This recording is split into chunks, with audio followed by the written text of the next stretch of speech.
সন্দরা কাণ্ড। মৈনাক পর্বত সহ হনুমানের সম্ভাষণ, তৃতীয় ভাগ।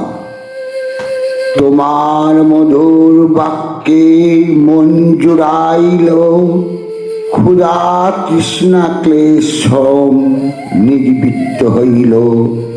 করিলে আতিথ্য তুমি দেখাইয়া প্রীতি, তোমাকে বিশ্রাম করা মোর সমচিতি।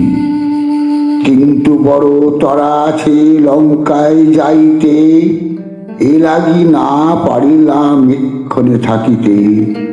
আর শোনো আসিবার কালে সিন্ধু তটে, এসেছি প্রতিজ্ঞা করি বান্ধব নিকটে। নিরালম্বে পার হব যত শতেক যোজন, অতএব যোগ্য নহে বিশ্রাম করণ।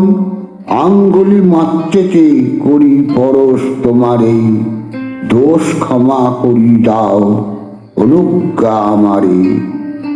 এত শুনি সাধু সাধু বলি গিরিবর, অনুমতি দিল তারে প্রশংসি বিস্তর। তবে কর আঙ্গুলিতে পরশিয়া ভূধরে, পরশি পায়ন কৈলা মারতি অম্বরে।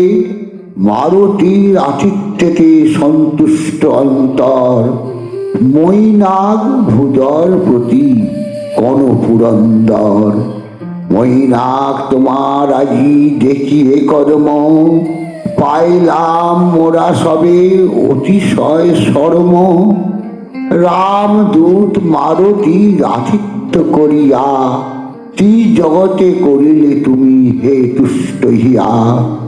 অতএব আমি তোমা দিলাম অভয়, সুখে থাকো তুমি হয়ে নির্ভয় হৃদয়। জয় শ্রীরাম। এর পরের পর্যায়ে আসছি। হনুমান কর্তৃক সিংহিকা রাক্ষসী বধ। এত শুনি আনন্দিত হয় গিরিবর, দক্ষিণে চলিলেন পবন কোমর। কত দূরে যাবে তিনি করিলা গমন, দক্ষিণেতে চলিলেন পবন নন্দন। কত দূর যাবে তিনি করিলা গমন, সিংহিকা রাক্ষসী তারে করিলা দর্শন।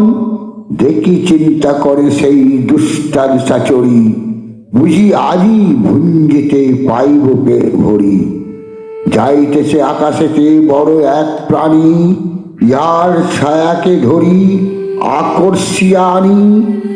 অতএব ভাবি মারতির ছায়া স্পর্শ পাই, আকর্ষিতে আরম্ভিল মুখখান বাই। আর আকর্ষণে নুন দেখি নিজ বেগ, মনে চিন্তা করিছেন মারুতি সদ্বেগ।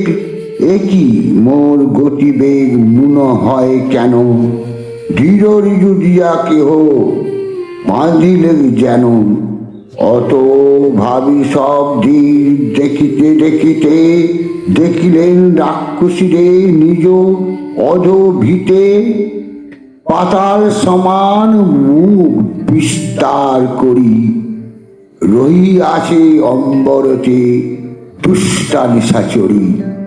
তাহা দেখি ভাবনা করেন পুনর্বার, একই অধোভাগে দেখি বিকট আকার।